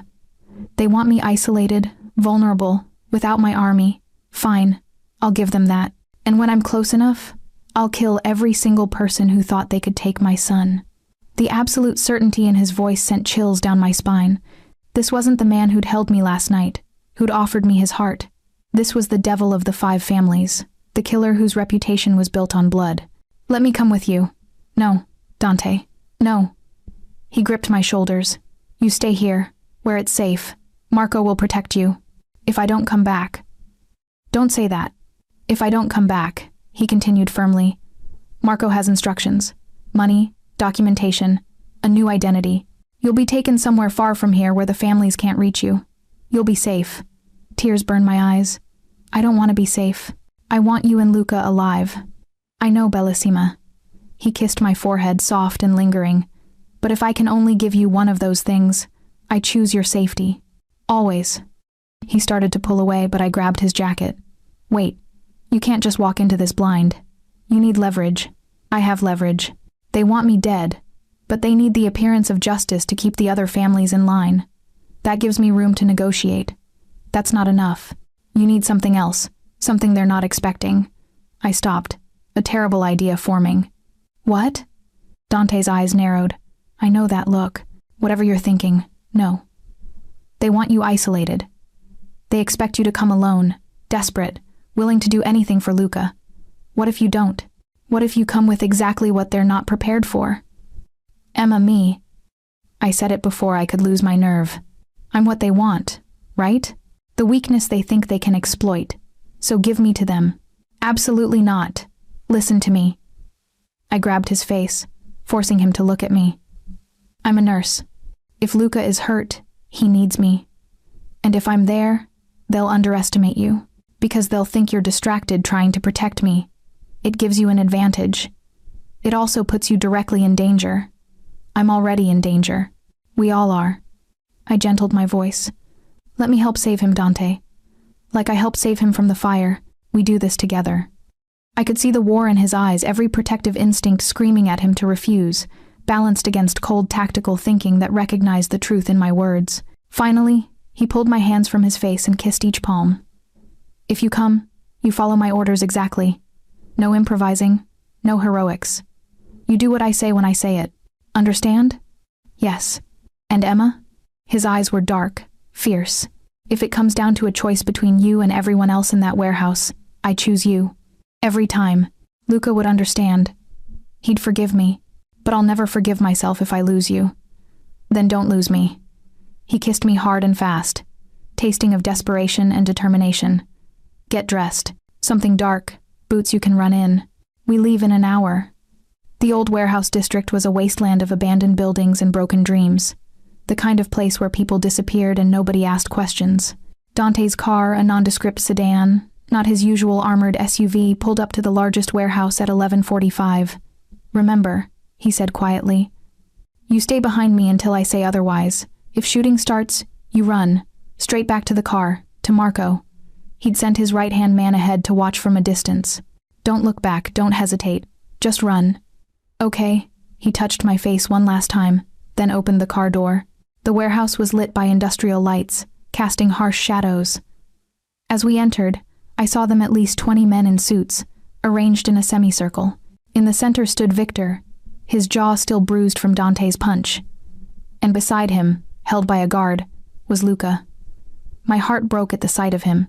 His face was tear-stained, his little body trembling. But when he saw Dante, his face lit up. Papa! The guard's hand clamped over his mouth. Dante Moretti. Victor's voice echoed in the cavernous space. You came, and you brought the girl. How touching. Let my son go, Victor. This is between us. Is it? Victor gestured to the men around him. I recognized some as family heads, others as high-ranking soldiers. This is about the council, about the families. You've become a liability, Dante. Too independent, too powerful, too willing to break tradition. You mean I stopped letting old men like you dictate my life? We built this empire. We made you. No. Dante's voice was cold steel. My father built this empire, and I perfected it. You're just parasites living off the scraps." Victor's face purpled with rage. "Arrogant to the end. You think you're untouchable because you're Moretti? Because you have money and men and power? None of that matters when the entire council stands against you. Then let's settle this the old way."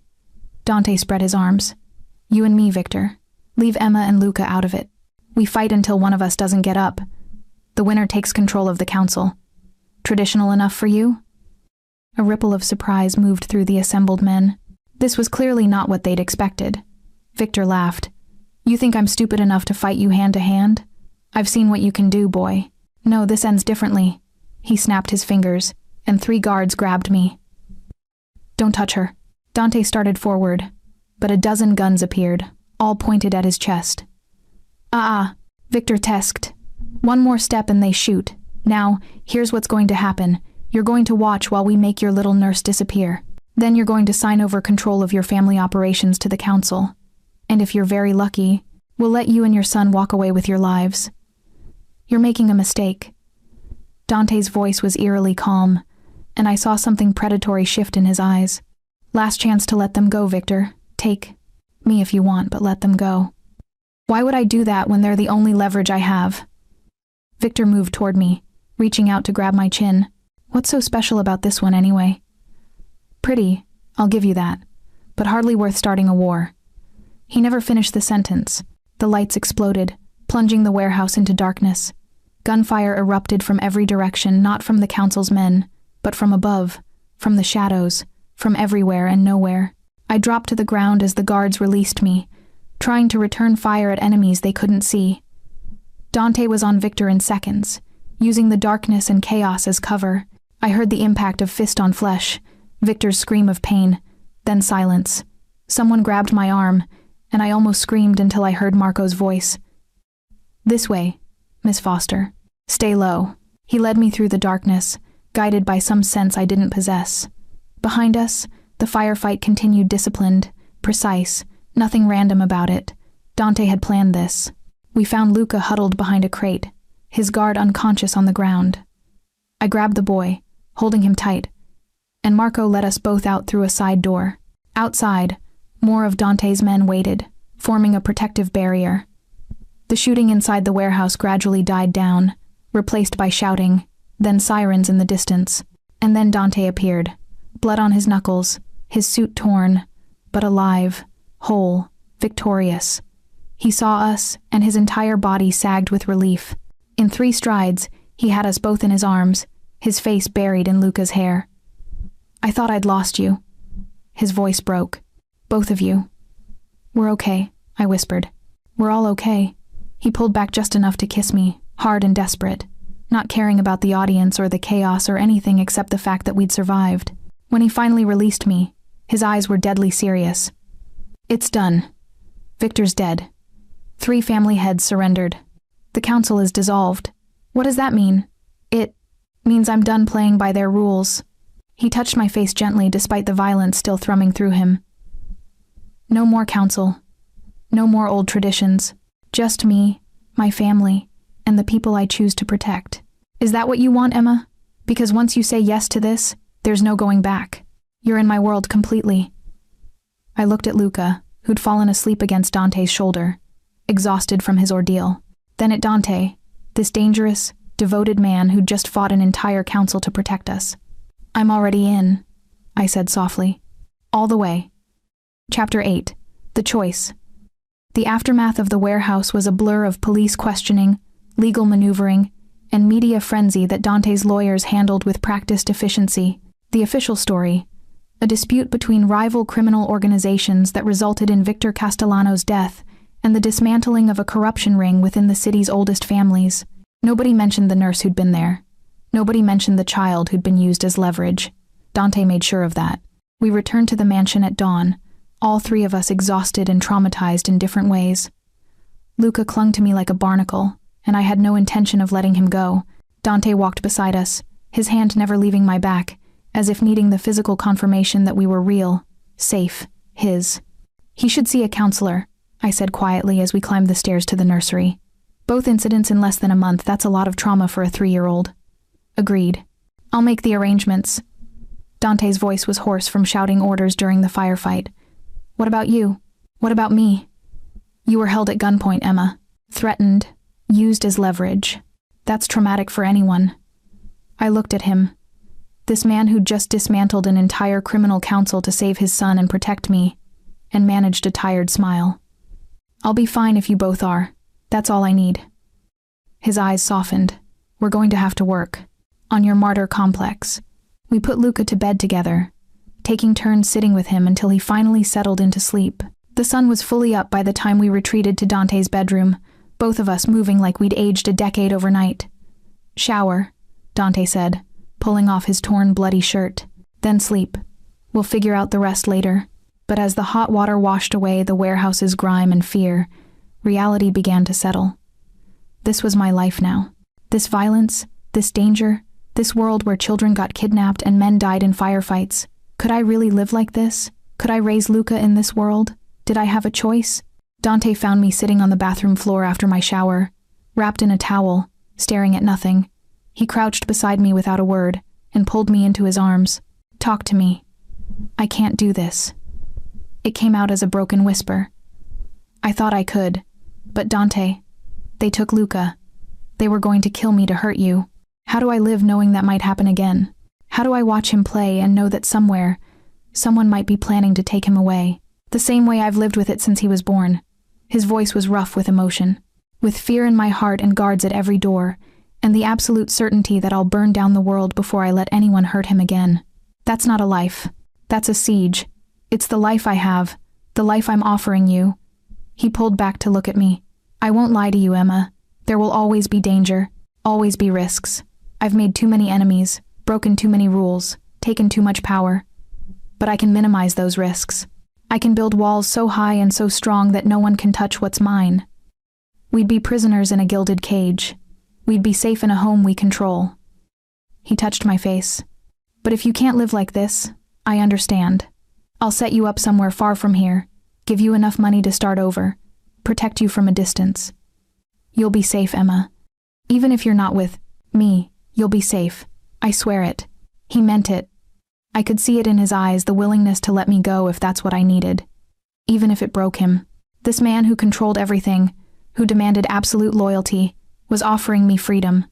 What about Luca? Pain flickered across his face. He'll miss you. We both will. But you can't stay just for him. That's not fair to anyone. What if I'm staying for me? Hope sparked in his dark eyes. Are you?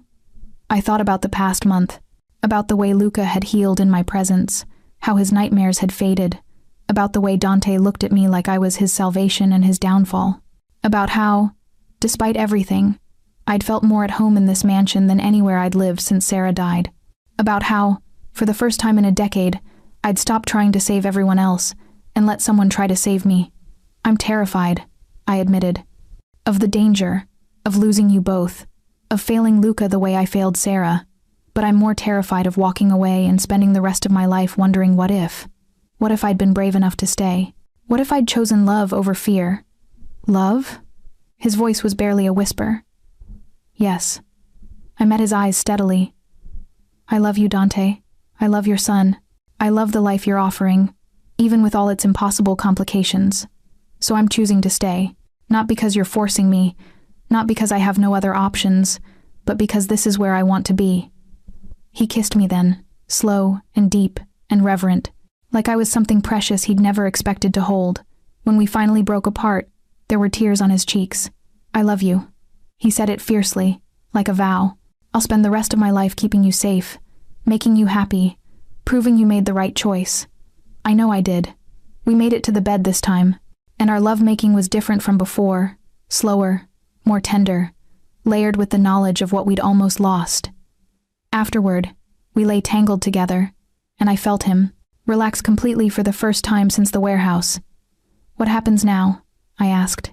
With the families, the council, all of it? Now I rebuild. Consolidate power, eliminate threats, establish new rules that don't put civilians at risk. His fingers traced patterns on my spine. It'll take time, but I'm patient when I need to be. And us? Us? Us?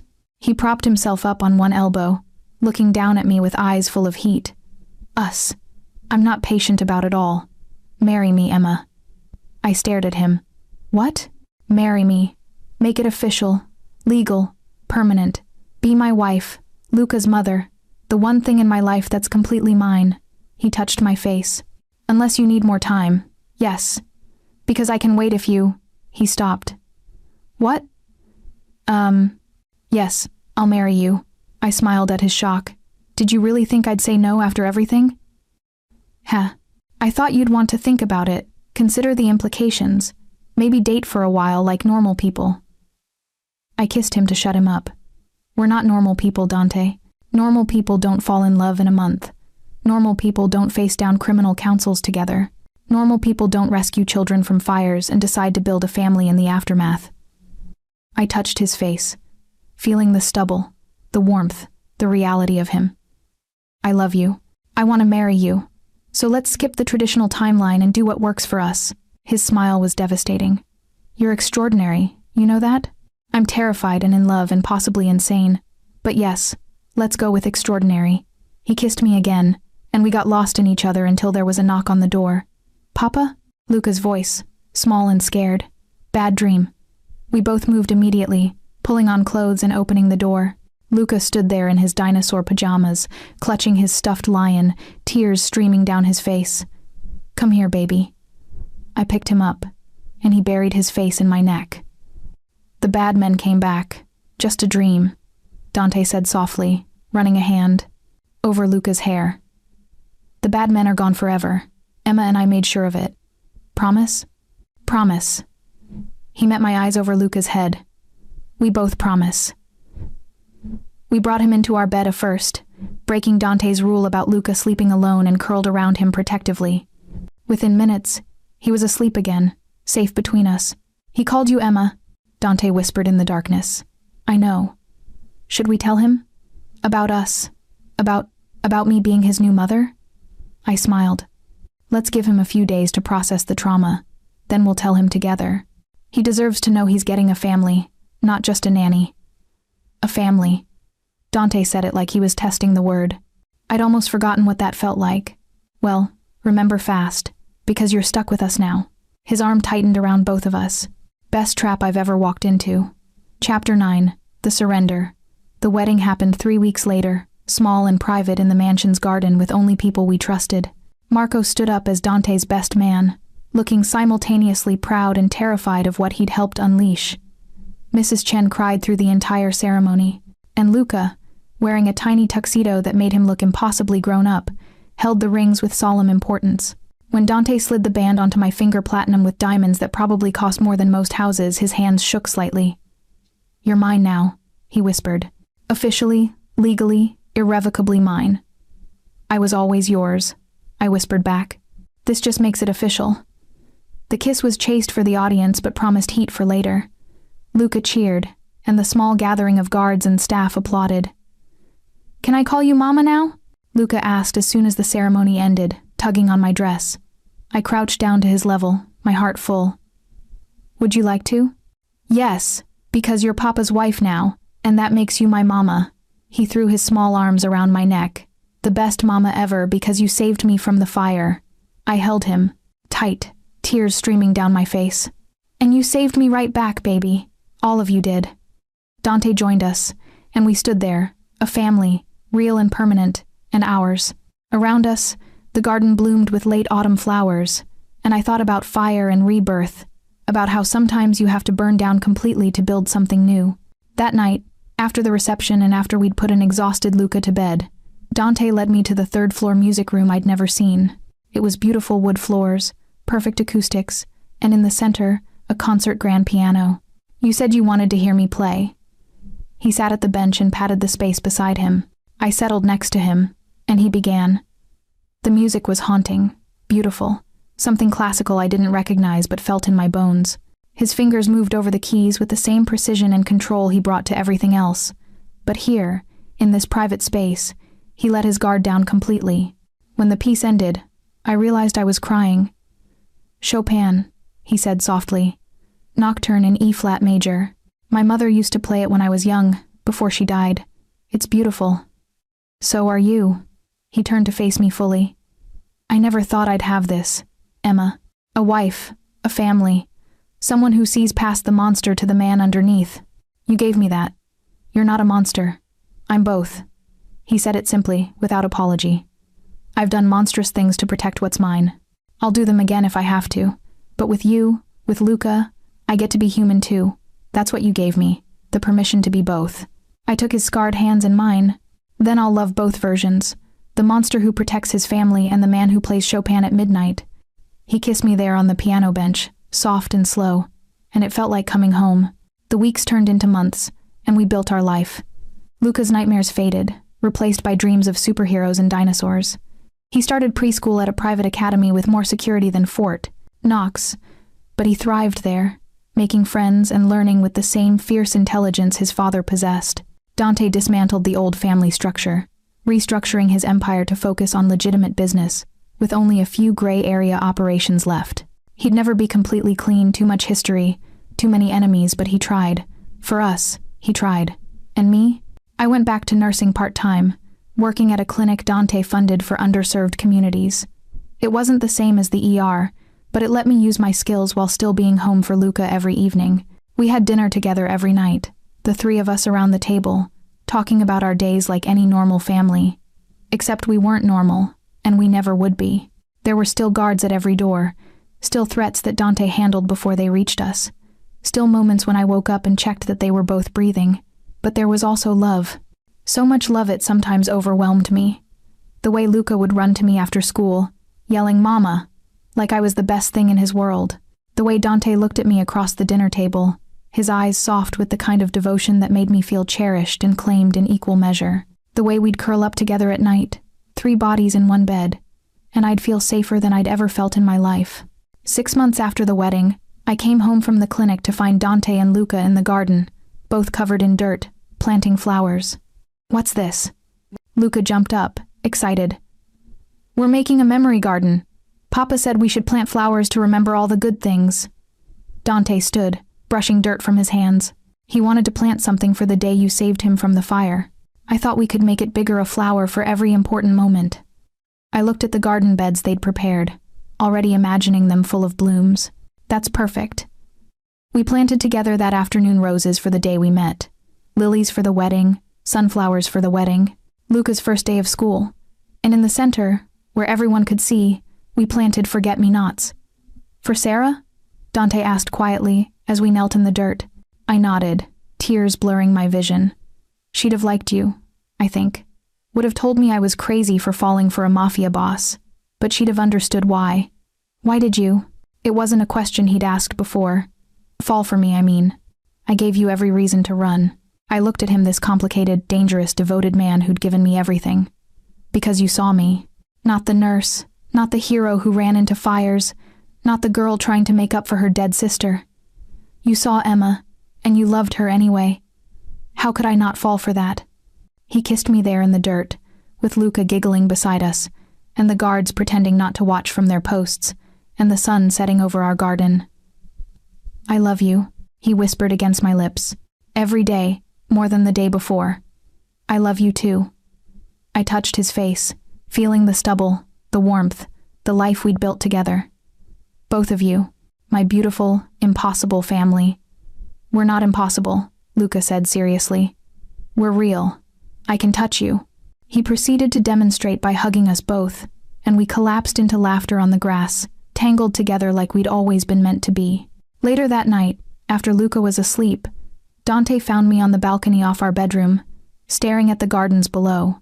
Regrets? He asked, wrapping his arms around me from behind. None. I leaned back against his chest. Sometimes I still can't believe this is my life, that I'm married to you, that Luca calls me Mama, that we're building something real here. Believe it. His lips brushed my temple. You're mine, Emma Moretti. For now, for always, for every life after this one. Possessive, always. But there was warmth in his voice, amusement. You knew what you were getting into. I did. I turned in his arms to face him. And I'd choose it again, every single time. Choose you. Choose this life. Choose the beautiful chaos of loving you both. He kissed me slow and deep, and I tasted forever on his lips, a forever we'd fought for, bled for, chosen despite every reason not to. A forever that started with fire and ended with love. Epilogue. The life. 1 year later, I stood in the same garden where we'd married, watching Luca chase butterflies through the flowers we'd planted together. He was 4 now, all long limbs and endless energy, laughing as he ran. Dante appeared beside me, slipping his arm around my waist and pulling me close. He's happy. He is. I leaned against him. We all are. Even you? No lingering doubts about choosing life with a criminal? Former criminal, I corrected with a smile. You went legitimate, remember? Mostly legitimate. His eyes glinted with dark amusement. There are still a few gray areas. I can live with gray. I touched his face. As long as I can live with you. He kissed me gently, and I felt the same spark that had been there from the beginning. The pull between fire and water, darkness and light, danger and safety. We were contradictions that somehow worked, impossible pieces that fit. Mama! Papa! Look what I found! Luca ran toward us, his hands cupped carefully around something. What is it, baby? He opened his hands to reveal a small bird, its wing clearly injured. He's hurt. Can we fix him? I looked at Dante, and we both smiled. Our son, who'd survived fire and kidnapping, who'd seen violence and danger, and who'd still grown into a boy who wanted to save injured creatures. We can try, I said, taking the bird gently. Let's get him inside and see what we can do. As we walked back to the house, Dante, Luca, and me with our tiny patient, I thought about saving and being saved. About how I'd run toward fire to pull a child free and ended up saving myself in the process. About how the most dangerous man I'd ever met had given me the safest place I'd ever known. About how sometimes love means surrender, not giving up, but giving in to something bigger than yourself. Choosing it even when it's terrifying, even when it's impossible, even when every rational part of your brain screams to run. I'd chosen fire and found home in the flames, and I'd do it again in a heartbeat.